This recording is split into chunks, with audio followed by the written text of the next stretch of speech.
माझे नाव अश्लेषा धर्मपाल टके आहे। मी देवडी गुजर या गावावरून आली आहे आणि माझे इथे येण्याचं कारण म्हणजे मी गृहरुग्ण सेविकेचा कोर्स करण्यासाठी आली आहे।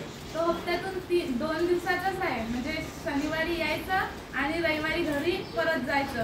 त्या 3 आठवडे यायचं आहे आपल्याला इथं। आपला 1 आठवडा तो कॅन्सल झाला आहे, सर्वांना माहीतच आहे। तर 3 आठवड्यामध्ये आपल्याला जितकं काही शिकायचं आहे ते आपण शिकून जाणारच आहोत।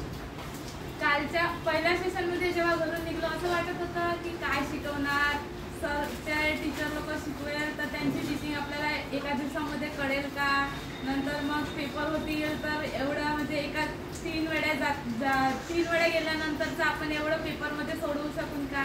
पण जेव्हा मॅडमनी सांगितलं की म्हणजे मॅडमनी बोलता बोलता सांगितलं ते पेशंटच्या स्वभावाबद्दल, ते असं एकदमसे म्हणजे माइंडमध्ये असं एकदमसे कॅचअप झालेलं आहे की नाही, पेशंटसोबत असा स्वभाव ठेवला पाहिजे, पेशंटसोबत म्हणजे थोडं कडक पण वागलं पाहिजे, थोडं प्रेमाने पण बोललं पाहिजे।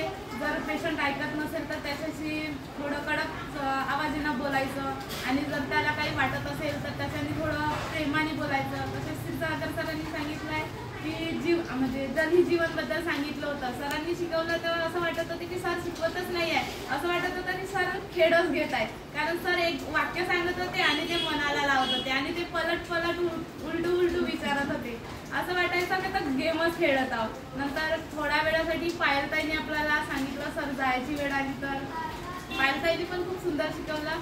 आणि त्या एक मॅडम आल्या होत्या, त्यांनी तो गेम सांगितला होता, एकाच्या कानामध्ये सांगायचा। तो गेम जेव्हा मी शाळेमध्ये खेळली होती आणि मला पंडा सरांनी सांगितलं होतं की हा गेम खेळायचा आहे म्हणून, तेव्हा सरांनी जे सेंटेन्स सांगितलं होतं ते पूर्णपर्यंत जेव्हा पोहोचलं ते गलत झालं होतं। पण मॅडमनी जेव्हा सांगितलं काल आणि ते सेंटेन्स जेव्हा आपण बोललो, तोच मला पावसात भिजायचं आहे हा सेंटेन्स इथून सुरू झाला तर एंडिंग पर्यंत तोच सेंटेन्स राहिला, ते खूप चांगलं वाटलं। आणि नंतर सकाळी त्या मॅडम निशा मॅडम त्यांनी जे शिकवलं त्या म्हणत होत्या की माझी पहिली वेळ आहे शिकवण्याची, मी कधी शिकवलं नाही आहे, तुम्हाला समजेल की नाही माहीत नाही, पण मी पूर्ण प्रयत्न करते तुम्हाला शिकवण्याचा। त्यांनी मी खूप छान शिकवलं। धन्यवाद।